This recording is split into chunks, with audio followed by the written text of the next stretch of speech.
సరే మాట్లాడదాం. దుర్గారావు గారు, సుప్రీంకోర్టులో కేసులు కొట్టేసింది, పిటిషన్ డిస్మిస్ చేసింది. చంద్రబాబుపై ఉన్నటువంటి సిఐడి కేసుని సిబిఐకి బదిలీ చేయాలన్న పిటిషన్ని కోర్టు, అంతేకాకుండా ఆగ్రహం వ్యక్తం చేయడం, జరిమానా విధిస్తామంటాం, ఇలాంటి పిటిషన్లు ఎలా ఎంటర్టైన్ చేస్తారంటూ సీనియర్ న్యాయవాదిని ధర్మాసనం అడగడం త్రివేది గారు, ఎట్లా చూస్తారు ఈ పరిణామాన్ని? నమస్కారం అండి, ప్యానెల్లో ఉన్న పెద్దలకి, ఏబిఎన్ ప్రేక్షకులకి నమస్కారం సార్. చాలా రోజుల తర్వాత. నమస్తే సార్, ఇప్పుడు కేసులు పెట్టింది ఒక పనికిమాల కేసులు పెట్టింది వీళ్ళే. ఎక్కడ పెట్టారు? ఇక్కడ. అవును. అప్పుడు వీళ్ళు గవర్నమెంట్. ఇప్పుడు సిఐడి పైన వీళ్ళు గవర్నమెంట్ ఉంటేనే వీళ్ళు సిఐడి పైన నమ్మకమా?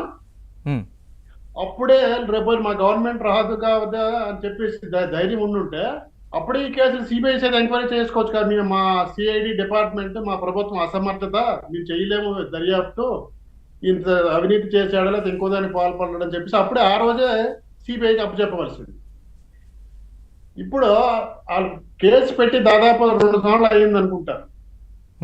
ఇప్పుడు వాటిపై మాకు నమ్మకం లేదు. నమ్మకం ఎవరికి లేదండి? వీళ్ళకి లేదు. సస్పెన్స్ ఎవరు చేశారు? ఎలక్షన్ టైంలో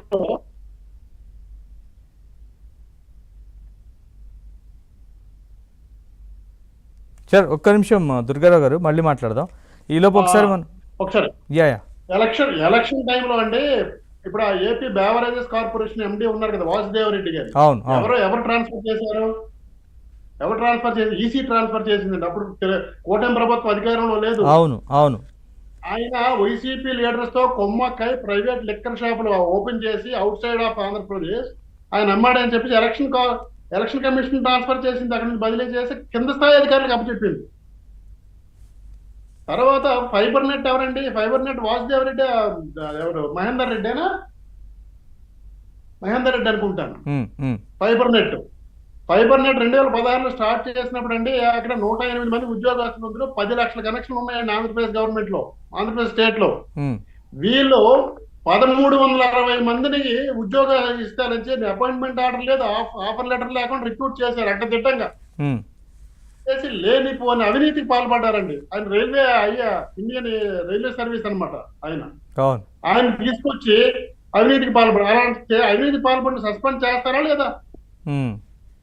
అలాంటి వాళ్ళు తెచ్చి ఒక దొంగను తెచ్చి చంద్రబాబు నాయుడు గారి పైన ఆయన అవినీతి చేశాడు, ఆయన దర్యాప్తు చేయని చెప్తారండి ఎవరైనా? ఆయన మన పెద్దలు చెప్పినట్టు దొంగ అరిచినట్టు వీళ్ళు దొంగదనాలు చేసి ఒక దొంగలు కాబట్టి. అలాగే సిఐడి మాజీ చీఫ్ సంజయ్ గారు అనుకుంటాను. ఆయన గతంలో మనం ఒక డిబేట్ 2 డిబేట్లు పాల్గొన్నాం, మనం చేసాం వాటి పైన. ఆయన ఎంత అవినీతికి పాల్పడ్డారో ఆయన అది కూడా మనకు తెలుసు. అంటే ప్రతి ఒక్క దొంగడికి, అధికారికి ఒక ఎంక్వైరీ బాధ్యత అప్పచెప్పారు అనమాట జగన్మోహన్ రెడ్డి. ఎందుకంటే దొంగలు కాబట్టి మీరు అనవసర తప్పుడు కేసులు బనాయించగలరని చెప్పేసి చంద్రబాబు పెట్టారు. ఎక్కడైనా ఏ కేసులో నిలిచిందా ఈరోజు? ఆయన జైలు నుంచి విడుదలైనప్పుడు ప్రభుత్వం వాళ్ళదే కదా. అప్పుడేమో ఆయన ముఖ్యమంత్రి కాదు, కూటమి ప్రభుత్వం ఆంధ్రప్రదేశ్ కూటమి ప్రభుత్వం అధికారంలో రాలేదు.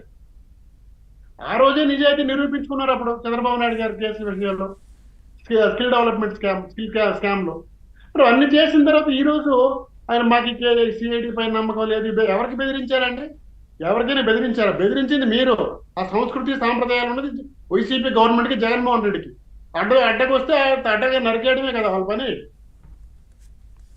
ఇప్పుడు ఈ రోజు మొన్న వచ్చిన ఆయనకే విజయసాయి రెడ్డి ఆయన రాజీనామా చేశాడు, అప్పుడే స్టార్ట్ చేస్తారు. నువ్వేనా ఎప్పుడుగా మానవ ఏం చేసి ఉంటే మా పులివెందులు రాజకీయం చూపిస్తామంటున్నారు. అంటే బెదిరింపు రాజకీయాలు ఎవరండి? ప్రతిపక్షాల నుండి బెదిరిస్తున్నారు. కానీ